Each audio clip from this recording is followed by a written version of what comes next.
Bueno, entre los dos queríamos hacer este conversatorio para hablar un poco sobre la obra literaria de Marta Traba, que es una obra curiosamente desconocida. Entonces ahora vamos a ver algunos de estos temas. No nos proponemos en el día de hoy hacer una exploración hermenéutica, digamos, ¿no?, sobre la escritura de Marta, ni una interpretación profunda de su contenido y su significado, sino más bien realizar una muestra panorámica de su vasto repertorio literario. El objetivo, digamos, como de este conversatorio, en parte es enseñar, en el sentido de mostrar, de dar a conocer, ¿no? Y nuestro fin es más bien pedagógico y de divulgación. Eso se debe además en que nosotros no somos expertos, especialistas en la obra de Marta Traba. Esperamos convertirnos en eso, pero todavía no lo somos. Y estamos aún en una fase de lectura, de reconocimiento, de búsqueda, en fin. Entonces es una etapa embrionaria de un proyecto más grande. Entonces lo que queremos hacer es un poquito mostrar. Y quiero como romper un poquito el hielo con una anécdota. Hace poquito en Facebook, el poeta Juan Felipe Robledo publicó una especie de carta, una cosa así, sobre el tema del no reconocimiento de la escritura femenina, que había sido como tapada por el boom, ¿no?, que son todos hombres. Y da una serie de nombres, Juan Felipe, ahí. Entonces yo le pongo un comentario abajo del artículo y le digo, falta Marta Traba. Y alguien del Facebook responde, si Marta Traba era crítica de arte, ella no era literata. Entonces, bueno, me tocó hacerle la lista con todas las novelas y la gente estaba como asombrada, ¿no? Es decir, que todavía sigan pasando estas cosas, me parece que es como sintomático, ¿no?, del desconocimiento que hay sobre la obra literaria de Marta Traba. Ella pasó a ser conocida históricamente, digamos, por todo su trabajo en el arte, en la historia del arte, en la crítica de arte, pero es muy desconocida en relación a su trabajo literario. Entonces, un poquito lo que queremos hacer con Camilo hoy es justamente, digamos, presentarles a ustedes ese panorama.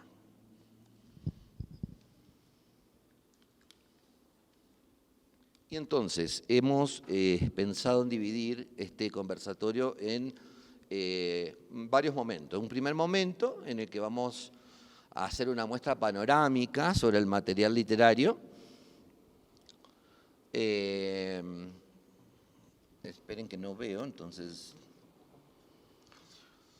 Bien, un segundo momento en el que hablaremos de algunas obras específicas, no vamos a hacer hincapié en todas, sino que en unas en específico. Un tercer momento en el que vamos a reflexionar sobre la no presencia de su obra en el canon literario latinoamericano. Vamos a tratar de, entre todos, pensar algunas hipótesis de esta ausencia.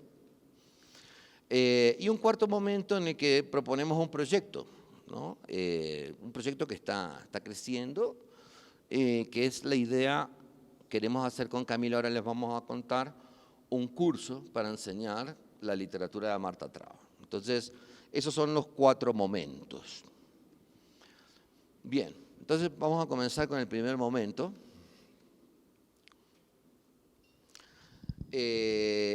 En el que queremos proponer esta idea de que, digamos, si hay algo que nunca dejó de hacer Marta, es más, algo que hizo todo el tiempo, fue escribir. Estamos pensando en esta noción de una máquina de escritura, ¿no? O sea, alguien que no para de escribir. Novelas, libros, cuentos, poesías, crónicas, libros sobre crítica artística y cultural, historia del arte, artículos, columnas de opinión, entrevistas, correspondencia. Ahí le pasamos en el handout, pueden ver un poquito la lista, que obviamente es una lista no exhaustiva, no es una lista completa. De acuerdo con Ana Pizarro, Traba escribió 23 libros sobre artes plásticas, 10 obras de ficción y alrededor de 1.200 artículos en revistas. O sea, imagínense ustedes del volumen del que estamos hablando, ¿no? Entonces, si hay algo que define su práctica cultural a lo largo de sus intervenciones artísticas en la ciudad letrada, es definitivamente su permanente ejercicio de escritura. Entonces, parte de lo que yo hice como curador para esta muestra fue trabajar sobre la correspondencia entre, bueno, además, no estamos sumando acá toda la correspondencia, que es vastísima, ¿no? Y uno siempre dice, ¿a qué hora se escribe cartas con todo el mundo? Hace novelas, crítica de arte, escribe en periódicos, o sea, hace programas de televisión. ¿A qué hora hace todo eso, no? Bien. Y revisando estas cartas me encontré en una carta que le escribe Ángel Rama. Afortunadamente tenemos las cartas acá en el archivo digital del BADAC. Me encontré con una reflexión que hace Marta sobre la escritura, que les quiero compartir. Dice, caray, ¿qué hace uno para escribir? No bien, no lindo, no entretenido, sino escribir de verdad. Estoy transida de dudas, como nunca.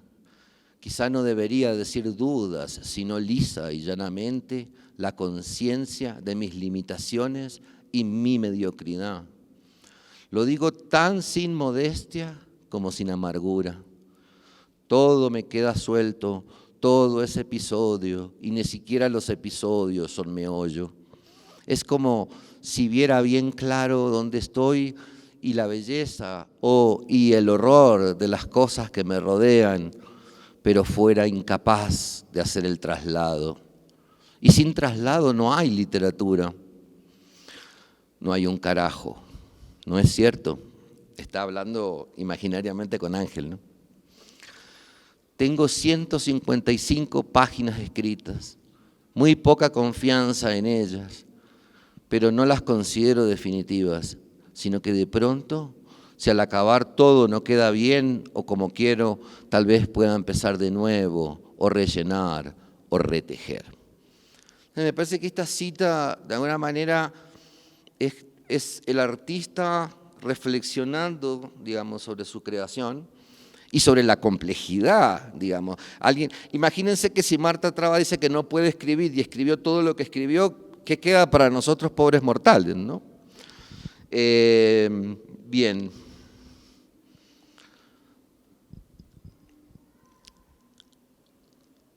Dice Marta Traba, en la poesía, en la novela, el escritor penetra a fondo aquella trama, puede deshilar hasta hacerle perder toda consistencia y hace que el más mínimo fragmento resplandezca.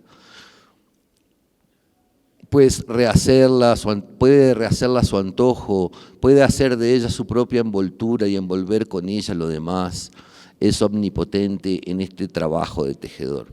Entonces me gustaba esta cita del revés de la trama porque de alguna manera contradice un poco esa visión íntima, digamos. Esta es como una visión pública que se va a publicar, lo otro es una carta en donde cuenta lo que es lidiar con la escritura, ¿no? Y acá la idea del demiurgo, ¿no? La idea de que el escritor es alguien que puede hacer a su antojo y deshacer a su antojo. Dice Campa, escribir entonces es un compromiso que implica conjugar en una multitud de planos el espectro social y político de un continente. He aquí el logro de Marta Traba, novelista, visualizar en una intensa síntesis las variantes infinitas de los conflictos humanos y sus circunstancias. Que me parece que es una conceptualización de Campa que sintetiza un poco la obra de narrativa de Traba. Bien. Pero Marta no empezó escribiendo novelas ni escribiendo cuentos, empezó escribiendo un libro de poemas que se llamó Historia Natural de la Alegría y que fue publicado en Argentina en 1951. Es su primer libro, es un libro de poemas, es un libro que hábilmente en el trasegar de la historia se ha perdido, digamos, ¿no? Es imposible hoy en día, hoy lo estábamos hablando con Fernando, encontrar un poema de Marta en el internet. Si alguien encuentra un poema de Marta en internet, me avisa, por favor, ¿sí? No hay forma, no están, esos poemas no están, es difícil conseguir el libro, etcétera, etcétera. Especulábamos que en parte, pues a veces sucede con los autores como con Borges, que se arrepintió de algunas obras que había escrito de joven y trató de ocultarlas en su obra completa, ¿no? O sea, no las metió en la obra completa, las quitó. Bueno, de pronto Marta se encargó un poco de que no apareciera tanto este libro, que no circulara tanto este libro. Pero bueno, su comienzo, su despertar literario, entonces tiene que ver con la cuestión poética. Dice, bueno, la biografía, no sé si es la única, pero es muy buena, de Victoria Berlichak. Dice que hay dos temas fundamentales en la narrativa de Marta: la búsqueda de un lugar propio, ¿no?, lo autobiográfico, y la relación con el poder. Pero es interesante que, sin embargo, Marta empezó escribiendo poemas, digamos, que no… Es decir, lo que vamos a tratar de contarles hoy es que hay toda una transformación en la escritura de Marta, ¿sí? Que es una transformación que nosotros podemos decir que va de el intimismo, lo autobiográfico, a la denuncia social. Y eso es toda una transformación que sucede a lo largo del tiempo y que la podemos… Es interesante porque este cambio se evidencia justamente a partir de su escritura. Bueno, y que es coetáneo, el libro de poesía de Marta es coetáneo con el Gran Burundún Burundá, ¿no? O sea, se publica, bueno, además Jorge Salamea está exiliado en Argentina, ¿no? Entonces es interesante, yo no sé si se conocen, yo creo que no sé, tal vez sí, pero es interesante, en ese mismo año que sale el Gran Burundún Burundá, sale también publicado el libro de poemas de Marta. Bien, ¿cómo sigue esa carrera literaria? Bueno, con un despertar así un poco explosivo, porque después de publicar ese libro de poemas, se publican Las ceremonias del verano, que inmediatamente recibe un premio internacional, que es el Premio Casa de las Américas, ¿no? Por eso es más extraño aún el hecho de que la literatura de Marta no sea tan conocida, ¿no? Habiendo recibido un premio, un reconocimiento internacional, digamos, en el momento en donde los intelectuales abrazaban la causa de la Revolución Cubana. Curioso que la obra de Marta ha pasado un poco desapercibida. Claro, cuando uno investiga un poco la crítica literaria se da cuenta que sobre lo que más se ha escrito es sobre la última parte de la obra de Marta, que tiene que ver con las dictaduras en el Cono Sur y con el exilio. Pero en cambio, la primera parte de su obra no es tan reconocida ni tan revisitada, digamos, ¿no? Bien. Después vamos a volver un poquito sobre esto. Ahora lo que quiero es hacerles un muestrario, digamos, ¿no?, de la obra. Bueno, el son se quedó en Cuba, ya voy a hablar un poquito más en profundidad sobre esto, que también es del 66, del mismo año, que es interesante porque son las crónicas que escribe Marta desde Cuba, ¿no?, en ese mismo año, y que generan un revuelo en Colombia impresionante, se arma toda una polémica que está incluida en este libro, se pelea con todo el mundo, digamos, ¿no?, a partir de la publicación y de su adhesión, por supuesto, a la Revolución Cubana. Bueno, Los laberintos insolados, ahí sí le dejo la palabra a mi compañero. Bueno, gracias, David. Los laberintos insolados es la segunda novela de Marta Traba.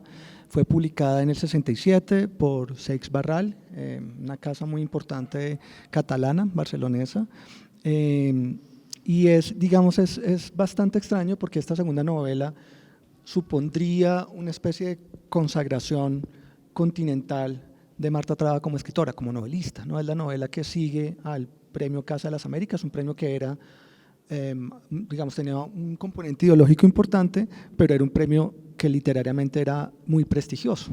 Entonces, digamos, lo que es muy extraño es que esta novela se publica en el 67 y deja de publicarse hasta el 2017, en el que la Universidad de los Andes hace una nueva publicación que además tiene pretensiones no académicas sino divulgativas, porque está en una colección que busca ser leída por jóvenes de colegio, por jóvenes digamos como que estén entrando al mundo literario y no necesariamente por críticos o por académicos. Entonces digamos, más adelante vamos a hablar de esto, pero es muy extraño porque esta novela empieza a marcar ese silencio tan extraño que empieza a acompañar toda la obra de Marta Traba.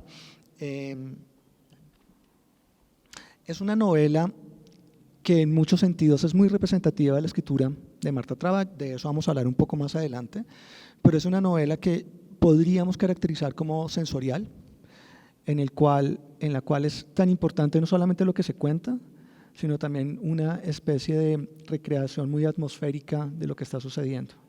Hay una importancia muy grande en los colores, en las sensaciones, es una novela muy táctil, por caracterizarla de alguna otra forma.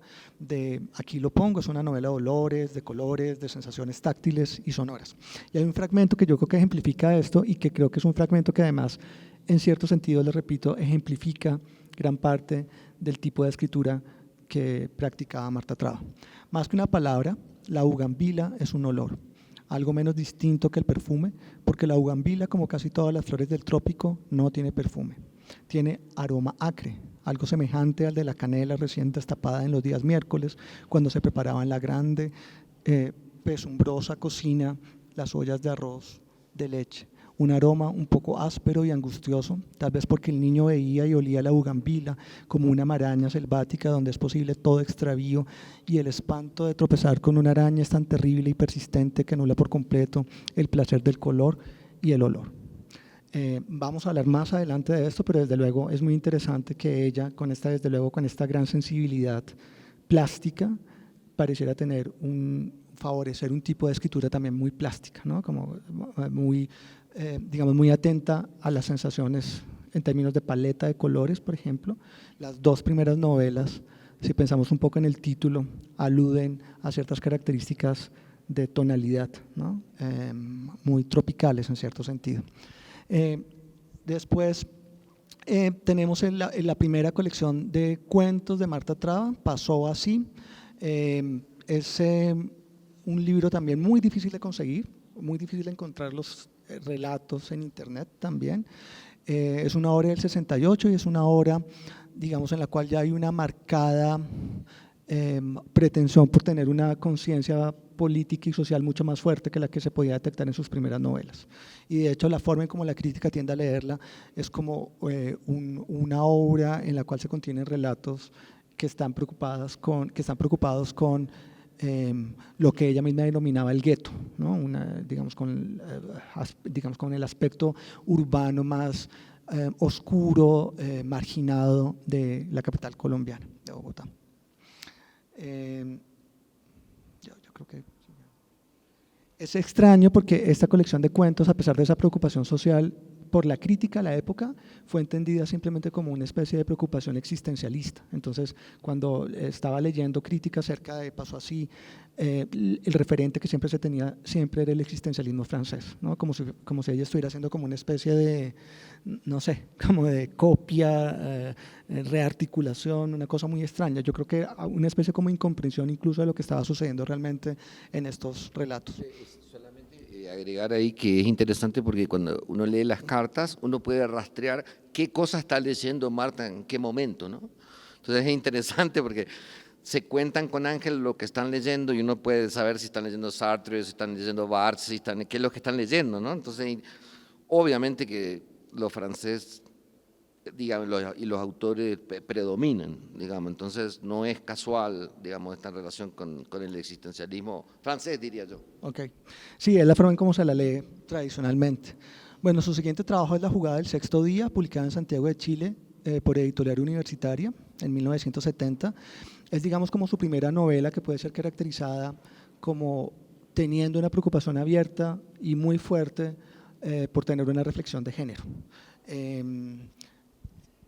Vamos a adelantar un poco y, digamos, preliminarmente lo que podríamos decir es que es muy interesante fijarnos los lugares de publicación de las obras de ella. Y fue publicada en toda América, ¿no? En Argentina, en Bogotá, en Santiago de Chile, después vamos a ver que en Barcelona, ¿no? Es decir, tenía, digamos, como esta especie de pan-latinoamericanismo que se veía muy bien reflejado en el tipo de lugares en los cuales se estaba llevando a cabo, digamos, como donde tenía influencia, pero influencia particularmente como crítica de arte y no necesariamente como escritora de ficción. Después volvemos más adelante, podemos volver más adelante para ir un poco más en profundidad sobre esta novela. ¿Quieres continuar con esto? Bueno, entonces seguimos, ¿no? Ya en el 79, con América Latina.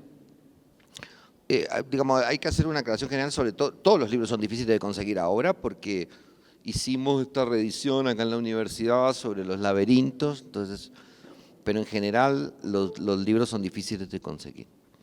Y es curioso además cómo el acervo, por ejemplo, yo aquí tengo, la mayoría de estos libros son de la biblioteca de Ramón de Zuviría, acá en la universidad. Son todos de la biblioteca privada de Montserrat Ordóñez, ¿no? Son los ejemplares de Montserrat Ordóñez, lo que estoy releyendo es interesante, ¿no? Pero no está la obra completa de Barthes en la Universidad de los Andes, ¿no? Interesante, digamos, que no esté aquí, siendo que fue profesora aquí. Entonces hay muchas cosas, pero no está todo. Entonces uno tiene que siempre rebuscarse. Como crítico literario no es fácil, digamos, meterse en el laberinto de la escritura de Marta. Bueno, una suerte de recopilación de crónicas ficticias. Vuelve a jugar aquí con la noción de crónica, que aparte yo creo que era muy buena para hacer crónicas, ¿no? Lo podemos ver en los artículos periodísticos, pero también en El Sol se quedó en Cuba. Es muy buena, o sea, es muy buena narradora en general, digamos, ¿no? Pero entonces, como es buena narradora de ficción y está entrenada en eso, cuando tiene que narrar cosas que ha pasado, como en el caso de El Sol se quedó aquí, es muy buena. Y entonces aquí hay como una invención de crónicas, ¿no?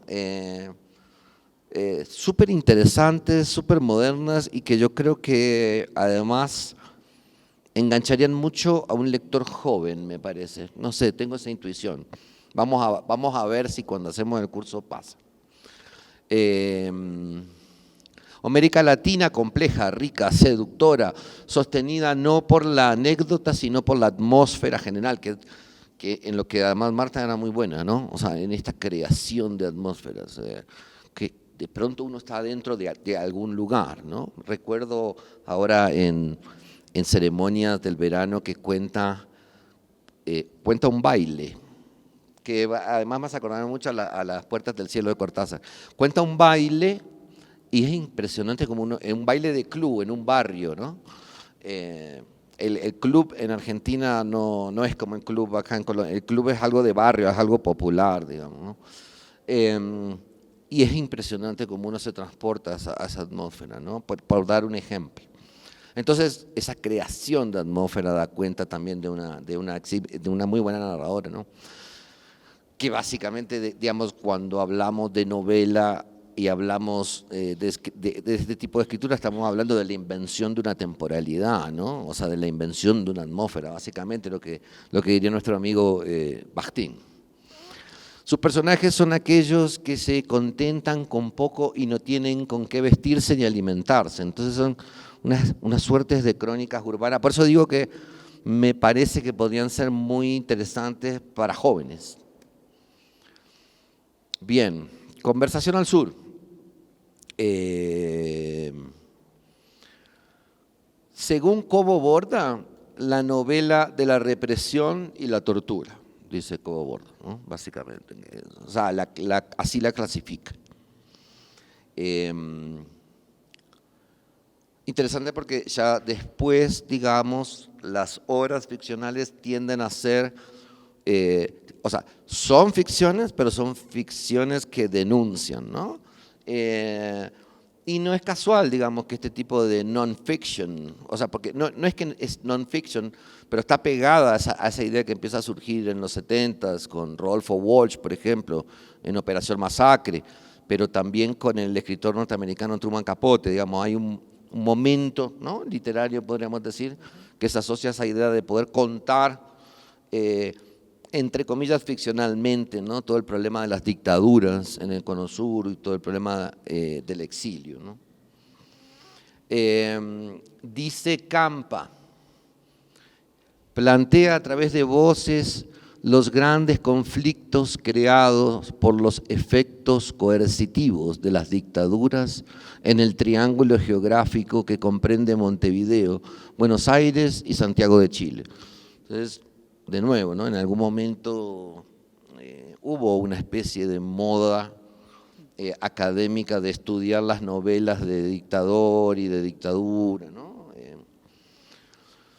Bien, América Latina es ahora una negación y una ambición. En nuestra batalla por ser autocríticos nos enfrentamos a los que cuestionan los viejos mitos y estamos determinados a demolerlos sin piedad. No más mentiras, dice Elena Poniatowska, que tiene Elena Poniatowska además un artículo muy bueno sobre la narrativa de Marta. Bien, no voy a quedar acá porque, bueno, en cualquier lugar, también del siglo XXI, estas dos son del siglo XXI, ¿no?, las últimas dos, y además hay que sumarle a nuestra hipótesis el problema de que son publicadas por editoriales muy buenas, no es que son editoriales que nadie conoce, digamos, ¿no?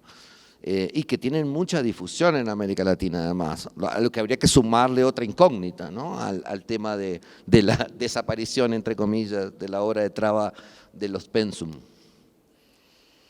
Bueno, el exilio, ¿no?, el exilio y, digamos, algo que a Marta le tocó vivir antes, podríamos decir, de las dictaduras, ¿no?, y en Colombia.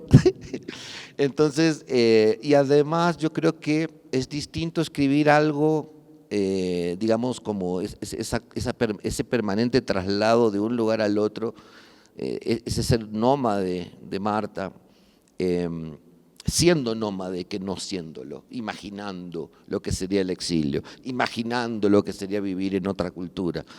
Pues no, a Marta le tocó vivir en muchos lugares, yéndose de un lugar para el otro, un poco pesadillesco, diría yo, sobre todo para un intelectual que tiene que concentrarse en la escritura, o que tiene que concentrarse, o sea, estar moviéndose cada 5 minutos es muy complejo, digamos, ¿no?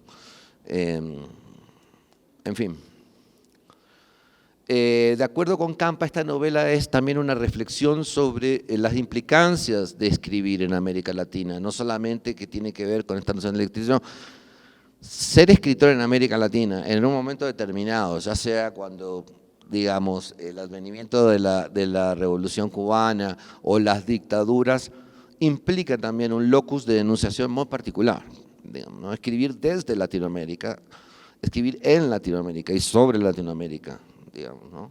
Entonces es interesante que es también una reflexión sobre qué implica escribir desde la América Latina. Para Elena Poniatowska, esta novela se terminó de escribir en el 82, pero Marta falleció sin publicarla, ¿no? Fue su hijo Gustavo quien se encargó la obra a la editorial mexicana Siglo XXI. No sé, Fernando nos puede de pronto confirmar ese dato o desconfirmar, ¿no?, que fue Gustavo quien llevó el manuscrito. Bien, Cobo Borda dice que esta novela trata sobre un grupo de exiliados latinoamericanos en Europa, quienes reflexionan aciaga y nostálgicamente sobre sus experiencias en la militancia política durante la dictadura de los 70. Es interesante porque, claro, los que ya están exiliados pensando entonces en su participación, en la conciencia política, bueno, y en el horror que implica muchas veces el exilio.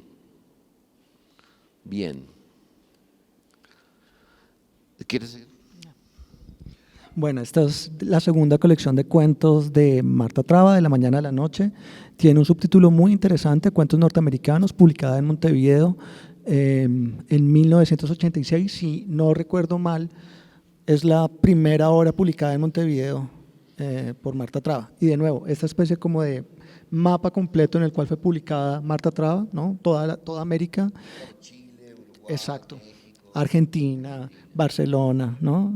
Pensando Barcelona también como parte del circuito. Hace también raro digamos, esa Exactamente. esas cosas que no se tengan en cuenta en la obra. Exactamente. Entonces, bueno, de nuevo su segunda colección de cuentos, publicada 20 años después de su primera colección de cuentos, una obra también difícil de conseguir y, digamos, de forma general, el motivo que tienen en común estos cuentos es, digamos, como el choque entre la cultura anglosajona y la cultura latinoamericana.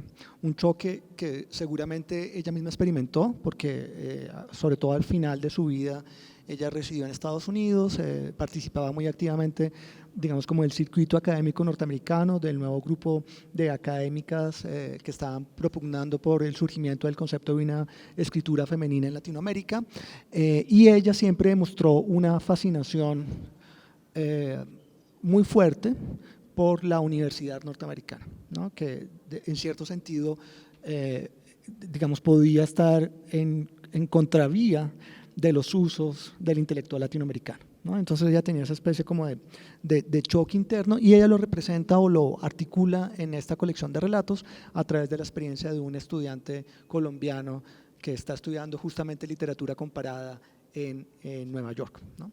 Entonces, digamos, ese es como el elemento común de estos relatos. Devolviendo un poco, Coborda hizo una cosa muy interesante de esta colección. Este pequeño libro, inconcluso pero audible, contribuye a enriquecer la corriente infinita, demostrándonos cómo la tradición, por más de ruptura que sea, no solo se sostiene en las grandes obras, sino también en las marginalias con voz. Es decir, hay como una especie de reconocimiento de la, digamos, como característica de literatura menor, entre comillas, de esta obra dentro de la gran estructura novelística de Marta Traba, y al mismo tiempo la otra cosa que me parece muy interesante es que Coborda la caracteriza como una, sí, por favor, como una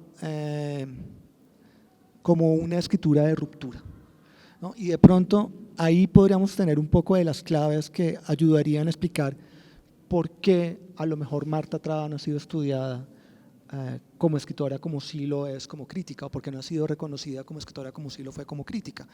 En parte porque, y ahorita podemos hablar de eso, desde luego el fenómeno del boom que acompañó parte del fenómeno de escritura de Marta Traba era un fenómeno de mucha ruptura, pero que rápidamente desde luego también se convirtió en un fenómeno comercial, por llamarlo de alguna forma, digamos como un fenómeno de una literatura que tenía un público que esperaba cierto tipo de estética producida alrededor de lo que debía ser la literatura latinoamericana, y posiblemente la escritura de Marta Traba siempre estuvo buscando nuevos caminos, ¿no? Eso que Coborda califica como una especie de apetito de innovación y de ruptura permanente, ¿no? Y desde luego está rompiendo permanentemente con lo que se espera que se escriba puede tener consecuencias en el mundo editorial.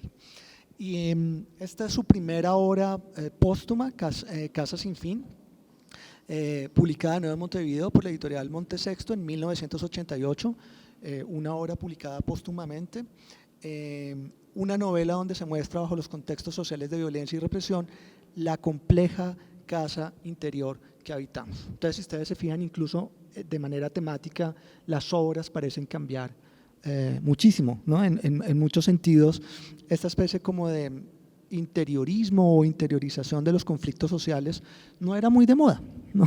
Donde, digamos, no participaba de las, digamos, como de las formas en cómo la intelectualidad latinoamericana estaba pensando el oficio literario. Ahora a veces empieza con esa suerte de intimismo autobiográfico que después es cruzado o atravesado por el acontecimiento histórico, digamos decir. Y también es interesante pensar como una obra, más allá, digamos, de la voluntad nietzscheana, Una obra está determinada, podríamos decir muchas veces, por el conflicto cultural, ¿no? Bueno, como decía Susana Rotker, básicamente vivimos, digamos, en una batalla cultural. Y entonces, ¿cómo un arte puede permanecer indiferente, qué sé yo, frente a una dictadura? ¿Cómo un arte puede permanecer indiferente frente a una revolución, ¿no? Yo creo que la obra de Marta es como testigo de esos, como diría Benjamin, ¿no? Esos golpes de la historia, ¿no?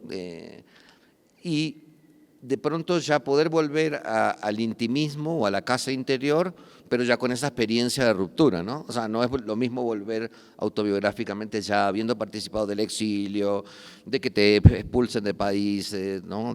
O sea, ya es un intimismo obviamente que está transido por todos esos acontecimientos históricos. Bien. Ajá, el segundo momento. Bien, vayamos entonces ahora al segundo momento, un momento en el que seguramente ustedes nos pueden ayudar bastante, y es pensar un poco sobre la presencia de su obra en el canon literario latinoamericano. Bueno, si quieres continúa tú y yo te voy interrumpiendo. Digamos, nosotros, un poco la anécdota con la que abrimos aquí, es sintomática, ¿no?, de esa desaparición. Lo que dice el artículo que había publicado Juan Felipe tiene razón, digamos, el boom son todos hombres.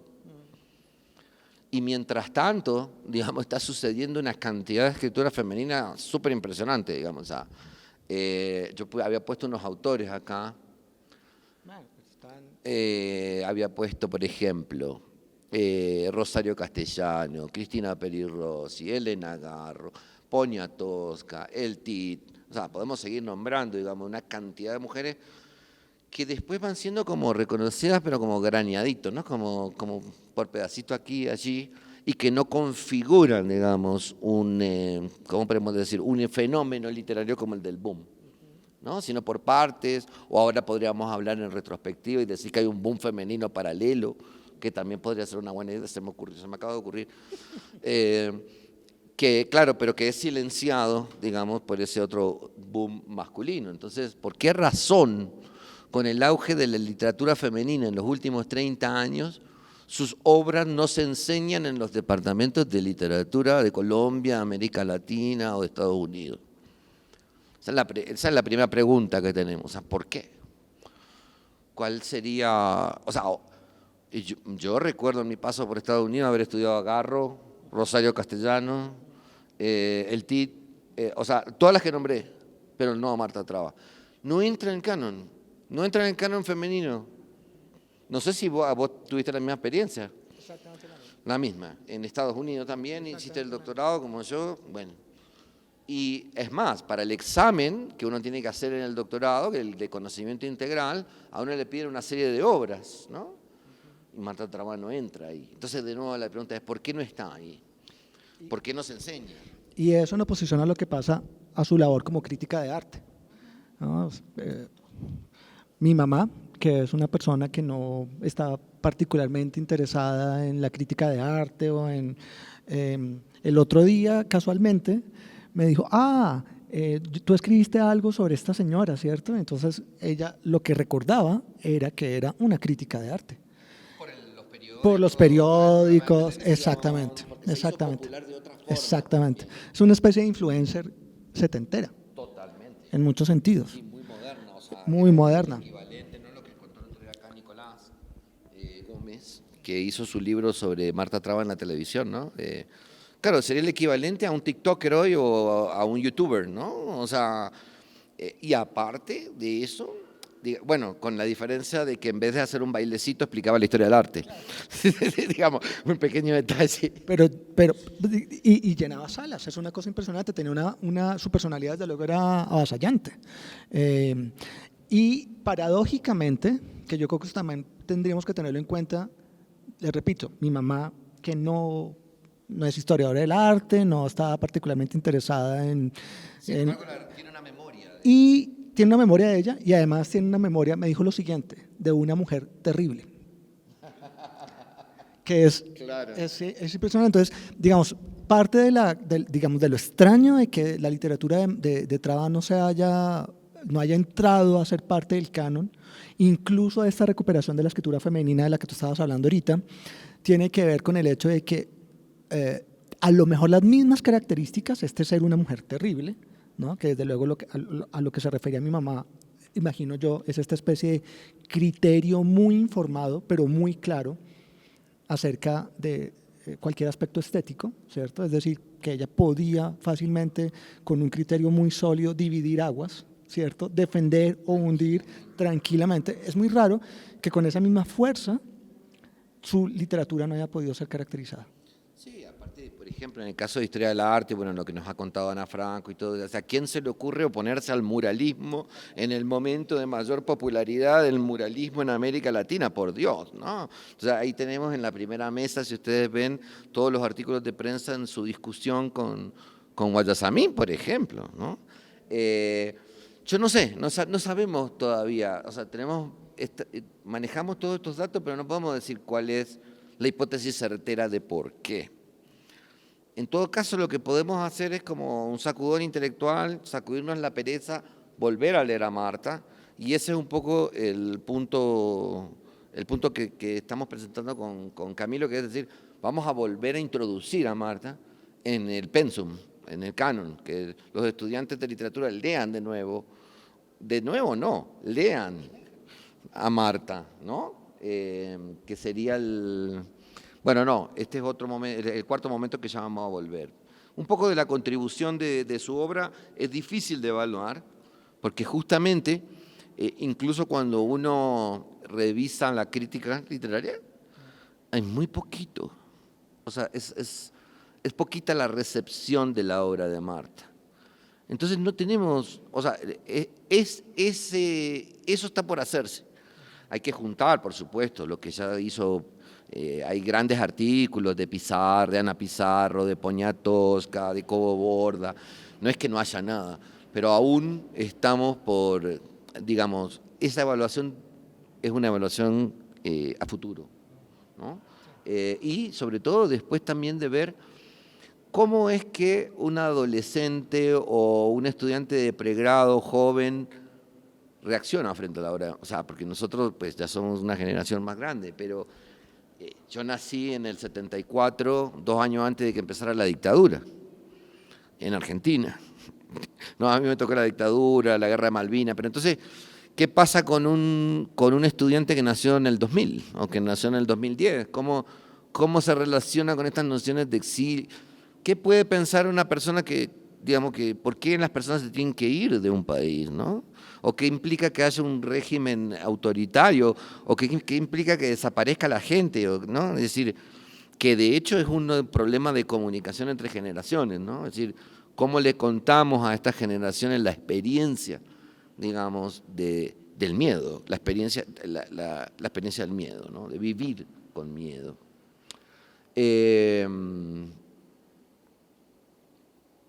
Dice Borda, novelas como Los laberintos insolados o La jugada del sexto día revelan su clave, los vaivenes de su corazón, pero ellas van también mucho más allá de lo autobiográfico. Tratan de absorber y preguntar sobre la inmadurez de nuestros hombres, atrapados en Edipos legendarios, o reflexionan sobre los cambios vertiginosos de una sociedad que se desangraba en un nauseabundo charco de violencia patológica. Me gusta esta porque es como una consideración global que rompe muchas veces una lectura que justamente va a lo íntimo, a lo personal, y la saca de ahí para decir es una novela que se escribe mientras se están produciendo unos acontecimientos súper importantes. Es decir, esta noción de desligar la obra del acontecimiento histórico, digamos, si hay algo que la obra de Marta hace es ratificar, digamos, su inmersión en un contexto histórico, digamos, ¿no? Veo que por ahí hay gente que propagando la noción de que no tiene nada que ver el contexto histórico con la escritura de una obra, ¿no? Lo cual es muy peligroso, digamos, porque aparte de qué otro modo de entender una imaginación cultural sin entender un contexto histórico, ¿no? Bueno, en fin. Bien, ¿qué más? Lo otro, mientras te escuchaba, recordaba una cosa muy importante y es que, digamos, agregándole a esta especie de paradoja de la poca recepción literaria de Marta Traba, una cosa que es sorprendente es que ella misma valoraba muchísimo su labor como escritora, ¿no? Ella siempre pensó que su sistema era la escritura y que ese sistema tenía diferentes formas de plasmarse. Y que quería ser recordada como escritora, no como crítica de arte. Exactamente. Y la segunda cosa que estaba pensando es, yo creo que una forma muy buena de caracterizarla a ella es a través de un tipo de personaje que le hace mucha falta, particularmente a Colombia, que es el intelectual público. Marta Traba era un intelectual público y posiblemente fue nuestra última gran intelectual pública.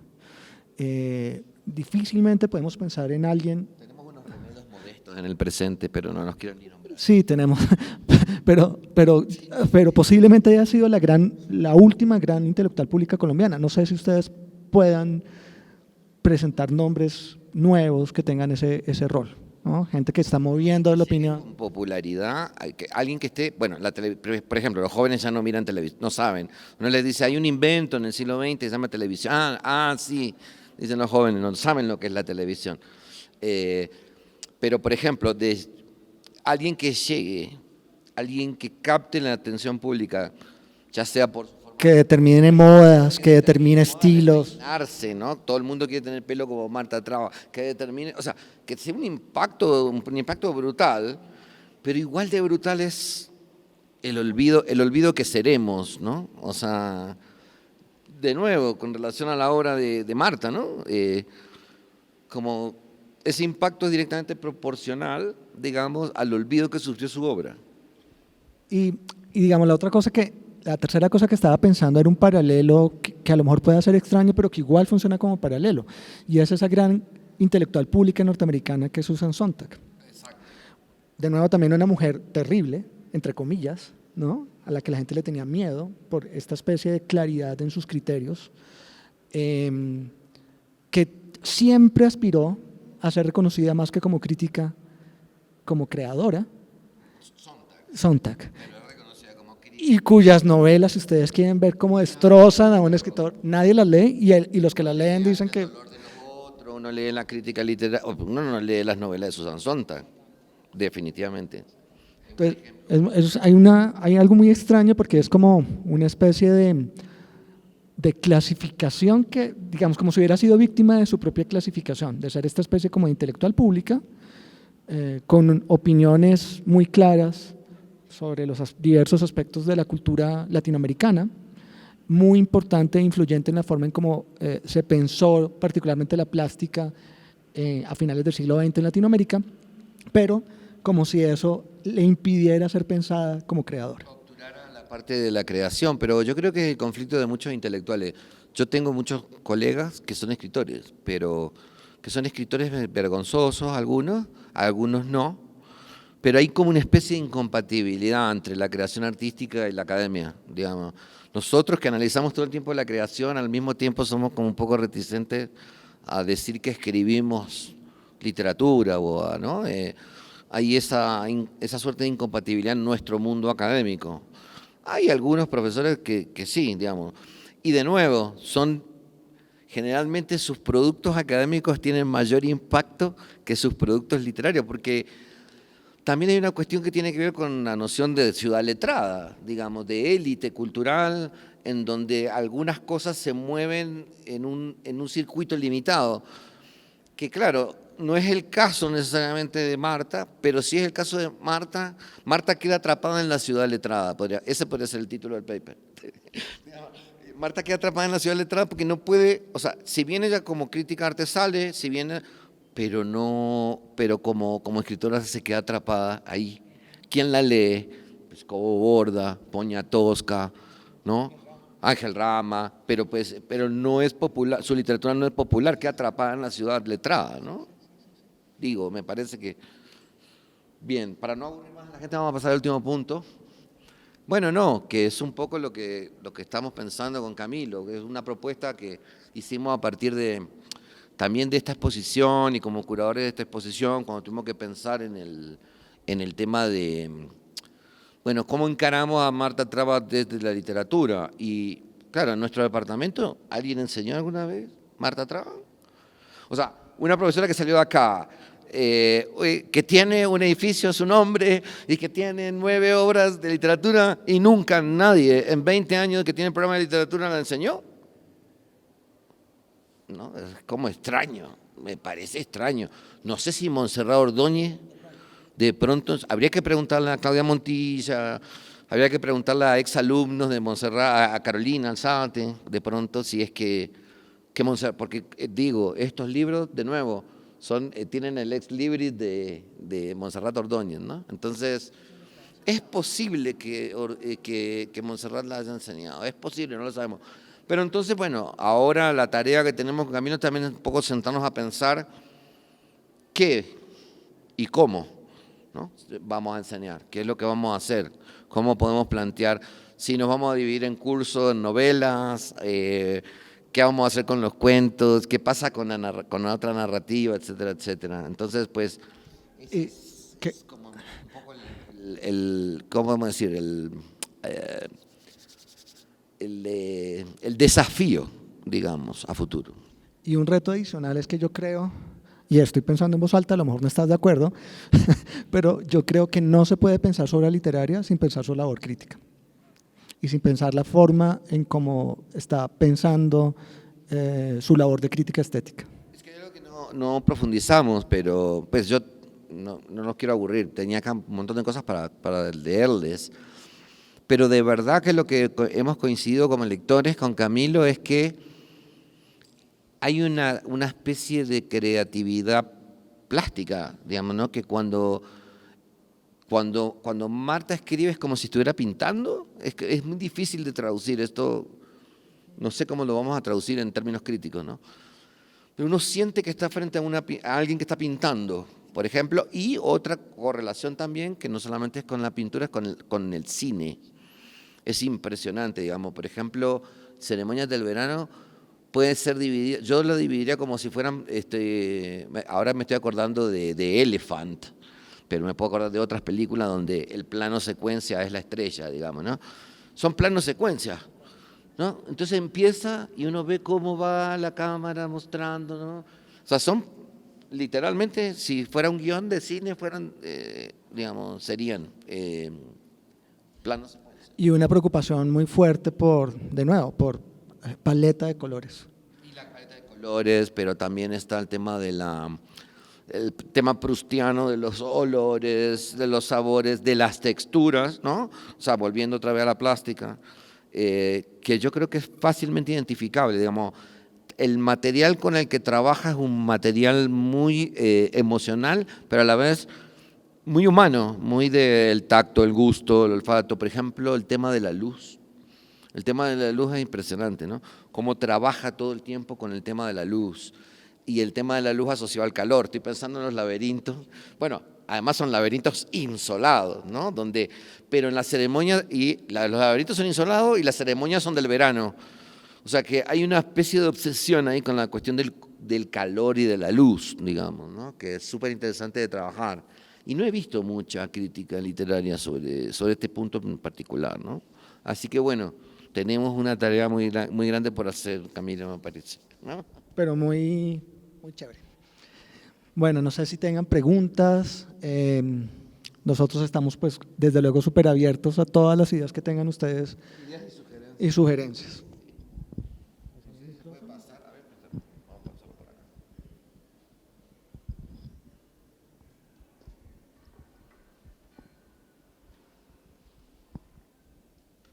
Sí, yo tengo varios comentarios. Primero que todo, un agradecimiento muy grande porque sé perfectamente que Marta estaría súper emocionada con lo que están haciendo.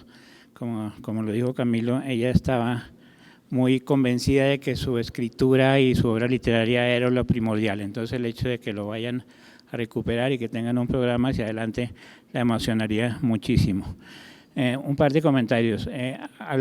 Sería muy importante también, como comentaron aquí al final, conectar la obra literaria con el ensayo crítico, con los textos que escribió, por ejemplo, sobre la zona del silencio, sobre Cuevas, sobre los 4 monstruos cardinales. Ahí eso tiene un canon literario impresionante. Entonces, para ella está claro que ahí había una continuidad muy grande entre su escritura literaria y su ensayo crítico en el estilo de estos grandes textos sobre los pintores latinoamericanos.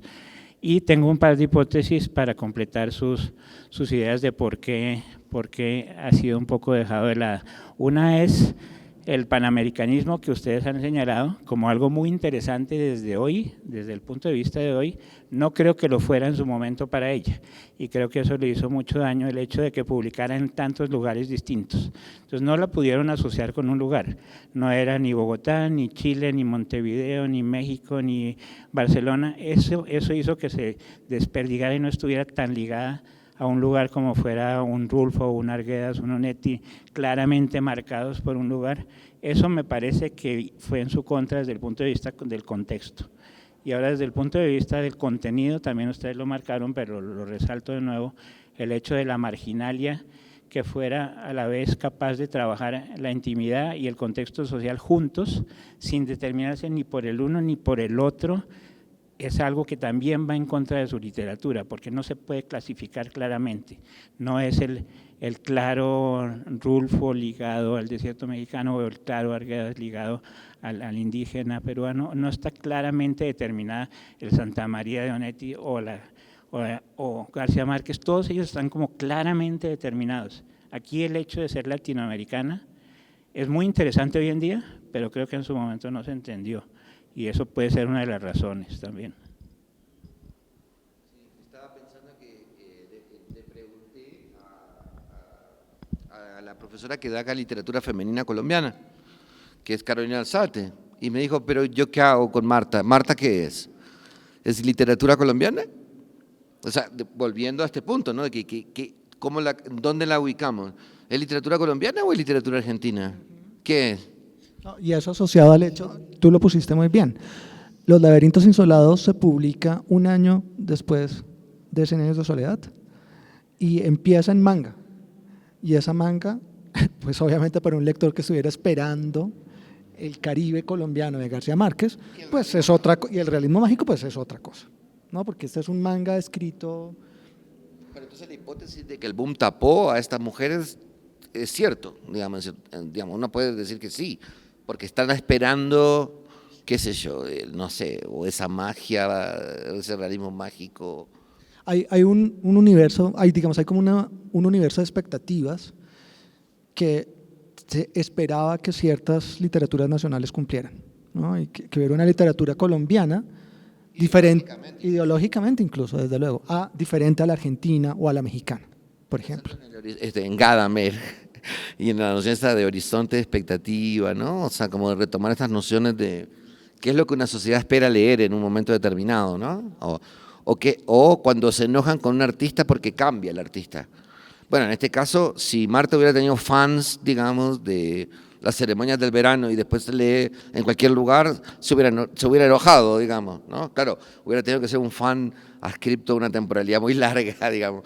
Pero nosotros vemos mucho eso, que cuando el artista preferido de uno cambia, y bueno, y en Marta es todo cambio, entonces, pero interesante que el panamericanismo, que es el ideal bolivariano, que es el ideal de Martí, ¿no? Esta noción de Panamérica funciona en contra y no a favor, justo en un momento en el que se está construyendo una noción profunda de latinoamericanismo a través del boom.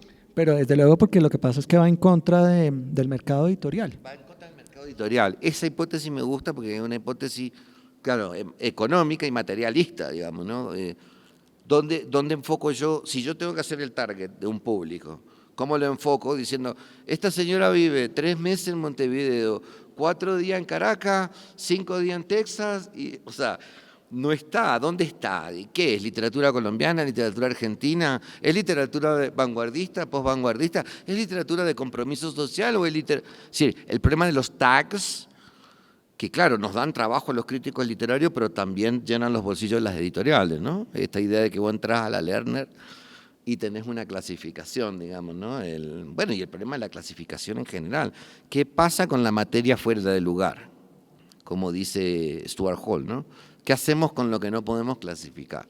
¿A dónde lo ponemos? ¿No? Bueno, lo que escondemos abajo del tapete, ¿no? Lo que se barre se esconde abajo del tapete porque no se puede poner arriba, digamos, no se puede clasificar. Entonces yo creo que ahí estamos frente a un problema crítico que cruza el mercado editorial, que cruza el horizonte de expectativa de los lectores. Hay varias hipótesis interesantes, esto que se llama Fernando, sobre que el panamericanismo trabaja en contra y no a favor, porque yo hubiera pensado que trabaja a favor, ¿no? Pero claro, estoy pensando desde el presente. El mismo Donoso se quejaba del boom, bueno, que dentro del boom Donoso no es, digamos, no es central, es totalmente periférico. Pero tuvo, digamos, un impacto y tuvo de que, claro, es como una queja chilena, ¿no? Es nosotros atrás de la cordillera, a nosotros no nos llegan los libros, decía, ¿no? Y claro, nosotros pensamos que ahora está todo disponible por el WhatsApp y por y en ese momento no. O sea, había que llevar un libro a Chile, había que mover un libro a tal lugar. Es decir, de nuevo yo creo que tendemos, es interesante lo que señala Fernando, porque tendemos a simplificar desde una visión contemporánea el proceso cultural de la producción literaria y del circuito consumo de la producción literaria en ese momento. No hay que volver a revisar. Bien, ideas, comentarios. Esto es más como para ustedes, de curiosidad, pues dado que se están preguntando mucho en este momento, nos hacen reflexionar de por qué y en qué momento, y ustedes terminan el doctorado y nunca se mencionó a Marta Traba como literata. ¿Cuándo les tocó a ustedes? ¿Cómo la descubren? Si es a raíz de esto, de que les llega el archivo, o en qué instante llegan a conocer alguna obra de Marta.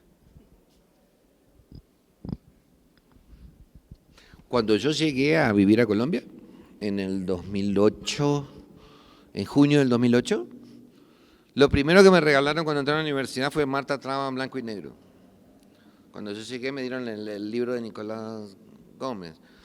Yo ya sabía por Ángel Rama, pero como un chisme. O sea, Ángel Rama y Marta Traba eran como, pues, una cosa que va pegada, ¿no? Pero claro, uno lee a Ángel Rama, uno no lee a Marta Traba. No lee La Ciudad Letrada, uno lee decir. Y claro, llegué a esta universidad y era, no, sí, Marta nació acá, y de hecho hay un edificio que se llama Marta Traba y me regalan el Marta Traba en blanco y negro. Pero yo, digamos, bueno, digamos que mi formación, mi especialización es en literatura colonial. O sea, imagínate, yo leyendo literatura contemporánea. Como decía Borges, yo no leo a mis contemporáneos porque voy por el tomo 3 de Bartolomé de las Casas, digamos, ¿no? Pero claro, yo sí, o sea, era un nombre que sonaba, que no había sido leído. Pero mi caso es el caso de mucha gente, por eso digo, ¿qué pasó, digamos, no? Porque, qué sé yo, no es que yo haya leído todo Rosario Castellano, o no es que yo haya leído todo Poniatowska, pero uno sí tuvo que leer incluso para el examen de doctorado a Poniatowska. O sea, sí tuvo que enfrentarse a esa lectura, y no es nuestro caso. Entonces a mí me llegó, o sea, siempre estuvo, pero de costadito. Bueno, hasta que me metí obviamente en todo esto, ¿no? Con Patricia, ya de lleno. Pero siempre estuvo ahí como algo que suena, pero que no se lee, ¿no? Sí, muy parecido. No hace parte de las listas doctorales, de las famosas listas doctorales. En nuestro examen no está. Eso es lo primero que vamos a cambiar. Como decía David, Ángel Rama se lee mucho.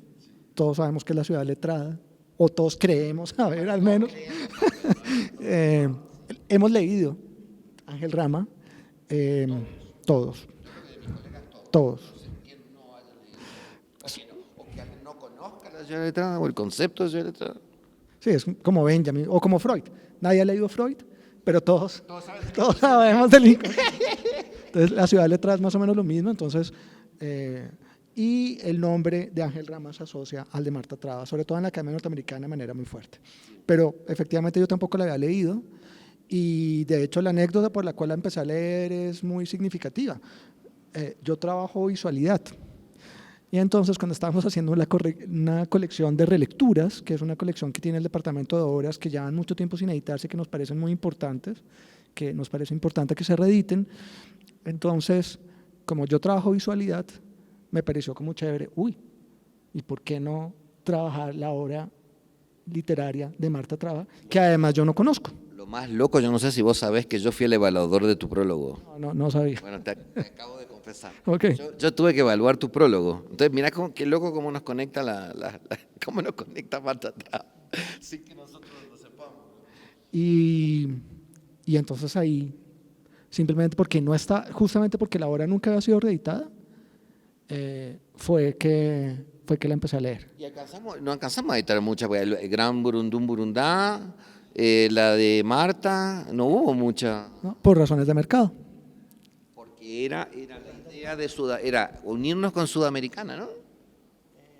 Era FIT Nacional, la Universidad de FIT, la Universidad Nacional. Al principio era con una editorial, era con Panamericana hacía la edición. no Sudamericana. Que era para que justamente esas obras fueran al pensum del high school, básicamente. Tal cual. ¿Qué novela leyeron? Digamos? Y antes, por ejemplo, hace 10 años me decían, leímos María o La Vorágine. Ahora me dicen que ya no les dan ninguna novela para leer en el high school. No, interesante, porque tampoco tuvo éxito editorial, porque fue pensado como vamos a hacer un boom editorial, todos los chinos van a empezar a leer El Gran Burundún Burundá muerto. Claro, no saben ni quién es Laureano Gómez, digamos, entonces como muy complicado, ¿no? Random House tiene ahora, digamos, como que retomó, pero pues desde luego el criterio es muy, ¿cómo llamarlo? Pues de una gran casa editorial y con unos criterios. Creo que la nueva Vorágine es Random House. ¿no? Y ya es Universidad de los Andes también. No. Me parece que sí. ¿Sí? Sí. No es de la... No. La edición de Erna von der Walde, la última, me parece que es en colaboración. Pero debe ser en colaboración. Me parece. Bueno, preguntas, ideas. No, pues me parece muy interesante justo lo anterior que estaban discutiendo, todo el tema de cómo quizás justamente esa falta de ubicación precisa en muchas categorías ha llevado un poco a esa ausencia. Y eso puede remitir un poco a la construcción del autor, ¿no? Como el autor es o colombiano o con respecto a una ideología, pero en cuanto ustedes proponen enseñarla, también se piensa entonces es por el lector, porque ustedes piensan crear un cuerpo de lectores.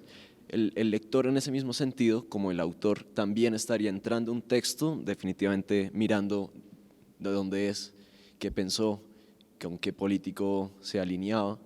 Y justamente creo que a partir de la ausencia que tuvo es que uno puede empezar a preguntarse eso. Entonces, más o menos mi pregunta sería, en cuanto crean la clase, en cuanto crean un cuerpo de lectores, que además pues, no es cualquier tipo de lector, sino, pues, entre grandes comillas, un lector literato, ¿cómo, si la ausencia necesariamente estaría configurando la interpretación de la obra que ustedes enseñarían? Porque en efecto lo hace, pero digamos en cuanto se hace clase, o como si para enmendar la ausencia pasada, quizás eso no es tan importante. O sea, ¿ustedes cómo tratarían ese fenómeno de ausencia y de desubicación dentro de la clase, dentro de un cuerpo de lectores literarios, literatos además?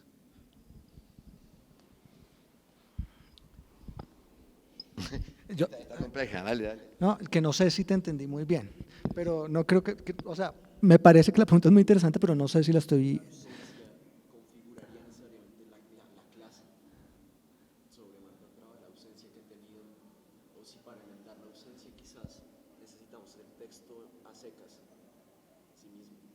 Lo que pasa es que el texto a secas, no sé si te estoy entendiendo bien, no existe. O sea, en su clase estaría clase de ausencia de Marta Traba. La ausencia es un factor crítico súper importante, porque lo que estamos pensando acá es canon. Lo que estamos pensando acá es canon hegemónico, estamos pensando en una rareza dentro del canon hegemónico.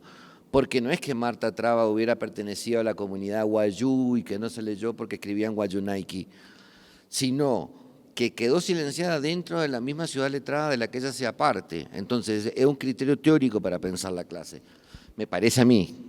Y es doble, porque además no hace parte del canon, pongámosle el nombre que queramos, patriarcal, hegemónico, pero tampoco hace parte de ese nuevo canon,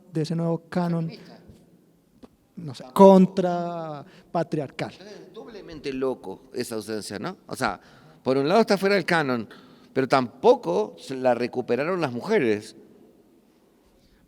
Diamela el Tit. Todos leemos a Diamela el Tit. Todos. ¿Por qué no? Pero obligado, o sea, esa sí forma parte así obligatoria del canon, digamos, es decir, el canon que tenés que leer, digamos, el canon, bueno, lo mismo pasa con, qué sé yo, con Garro, con Poniatowska, o con Castellano, o en su momento con Rigoberta Menchú, digamos, ¿no? Todo el mundo que pasaba por el doctorado tiene que leer y aprender qué era el testimonialismo. Bueno, estaba Dolores Chungara de Barrio, pero ¿quién leía a una mujer indígena, digamos, boliviana? Pero todo el mundo tenía que leer a Rigoberta Menchú, por ejemplo. Entonces todos sabíamos quién era Rigoberta Menchú. Pero, de nuevo, esa ausencia de Marta yo creo que es motor para pensar la clase. Porque podemos descubrir de pronto leyendo que hay algo más allá de todos estos factores externos que condicionan o que determinan la circulación del mercado, las apetencias del lector, etcétera, etcétera. Intrínsecamente, estéticamente, en la forma de escribir, ¿hay algo que también justifique esa ausencia o no? Entonces sí es un criterio para pensar. Y hay además una tercera ausencia, que es que efectivamente es que no existe. Conseguir estas novelas no existen los libros. No existen. O sea, no existen. Toca ir a, no sé, Mercado Libre y encontrar una usada, pero no existen. Muy difícil. De hecho, lo que contaba David ahorita, buscamos los dos poemas de Marta Traba. Yo puse a mis monitores a que me ayudaran. Mis monitores, si no encuentran algo es porque no existe, porque los muchachos ahora pues son super hackers y Si no la encuentra un chino, no existen. Entonces, si ellos no la encontraban es porque efectivamente no existe. No existe. claro, esa no la habíamos tenido en cuenta. Esa limitación material es fundamental. Esa limitación material es fundamental. Que hay que subsanar también, ¿no? Entonces sí, hay que subsanar cosas y hay que pensar entonces. Yo creo que la clase tiene que ser pensada desde ausencia-carencia, porque son dos motores que nos ayudan a pensar no solamente a Marta Traba, sino también el lugar de lo femenino dentro del canon, sino también cómo se organiza un canon. ¿Qué quiere decir canon literario latinoamericano, por ejemplo? ¿Existe eso? ¿Existe un canon literario latinoamericano? Que en los programas de doctorado, cuando uno mira la lista del examen de conocimiento integral, sí existe. Pero por fuera de eso, ¿cómo existe? Bueno, aquí alguien en la casa tiene a Rulfo, no sé, a Rosario Castellano, ¿no? Pero ¿cómo es que existe el canon de la literatura latinoamericana? ¿De qué manera? Sí, porque no hay un libro como el de Harold Bloom sobre América Latina. No, pero qué sé yo, las bibliotecas del Fondo de Cultura Económico, hay una que se llama Rosario Castellanos, la colección. Funciona así. Pero, digamos, me parece que también es un libro interesante ese que falta, pensar el canon de la literatura latinoamericana, no solamente en función, digamos, histórica, sino también de cómo circula ahora. ¿Sí? ¿Por qué hay una persona que quiere estudiar literatura hoy en día? Hacer un pregrado en literatura hoy en día. Es como muy curioso, porque nosotros veníamos, en mi caso, en determinados casos, no en todos los casos, pero yo venía de un papá letrado con bibliotecas en la casa. O sea, que es más, que se enojó cuando yo dejé la abogacía y me fui a estudiar literatura. Pero dije, bueno, la culpa es tuya si me encajaste 20 bibliotecas en la casa. Pero yo tenía algo de donde tomar esa tradición de lectura. Pero no sé hoy cómo decide alguien estudiar literatura hoy.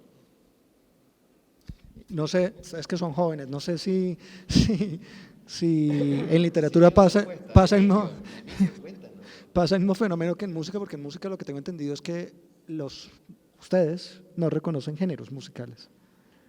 ¿No reconocen? No, ¿Cómo así? porque pues no reconocen. Todo es música, porque ahí está el universo al que pueden acceder. Es Nosotros como reconocemos claramente post-punk, pero ustedes como que no. Ustedes como que les gusta, no les gusta, hace parte de su biblioteca. De hecho, así están clasificadas las músicas digamos, acordate esto, Adult Alternative. Y vos decís, No, pero ahora si uno mira Apple Music, que es la que yo tengo, las listas son música de piscina, música de verano temprano, música claro, y como de asociadas a un mood. Entonces yo creo que, no sé si en la literatura también hay literatura de piscina, ¿no? Los libritos que uno lleva cuando se va a poner a la piscina. Están los libros que uno se lleva, además hay libros que son para leer en vacaciones. Claro.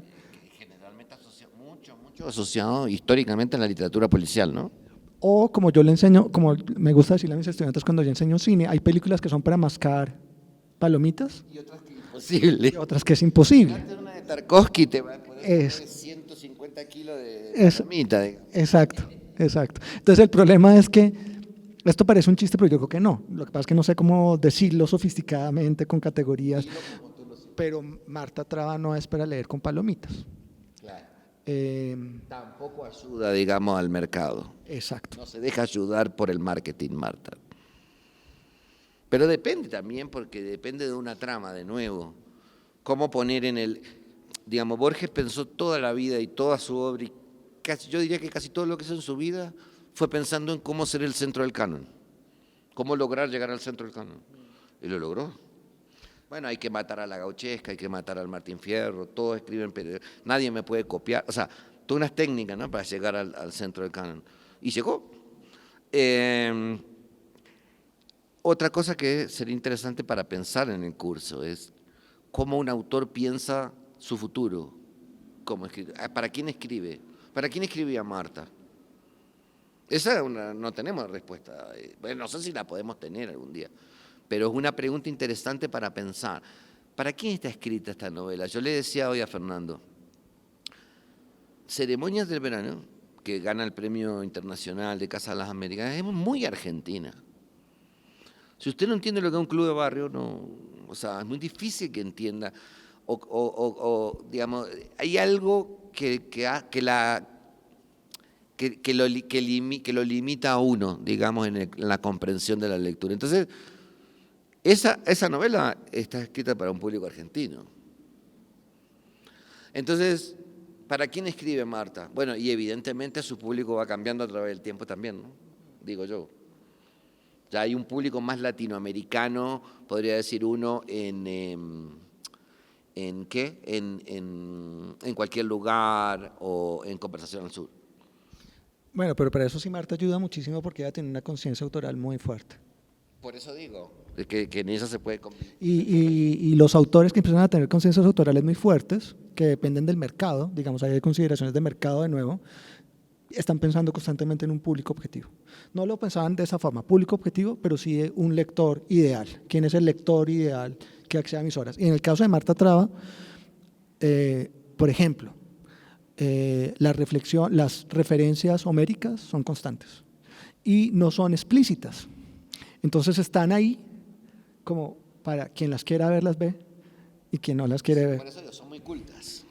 Cultas. En Ceremonia del Verano todo el tiempo es Ana Karenina, habla mucho de Borges, o sea, hay una referencialización en la literatura que, digamos, es para un público literario, pero Ángel Rama, en su introducción a la literatura gauchesca, en la edición de archivo, hace una cosa maravillosa que es que nos explica cómo es que una literatura construye su público. Entonces él explica que la gauchesca, o sea, ¿para quién es la gauchesca? Para los gauchos, supuestamente. Bueno, pero no está escrita por gauchos, ni está leída por gauchos. Entonces, ¿cómo una literatura encuentra a su público? Digamos, no lo encuentra, lo busca, lo crea. No es que exista ya un público y yo decido dónde, o sea, que es una concepción muy de hoy, ¿no? Existe ya un público y yo veo dónde me... No, acá se trata de que la literatura construye un público. Entonces, de nuevo, ¿quién es el público de Marta Traba? No tengo la respuesta, no sé si la voy a tener algún día, pero son cosas que podrían ayudar a pensar el curso, ¿no? O el rumbo, digamos, del curso.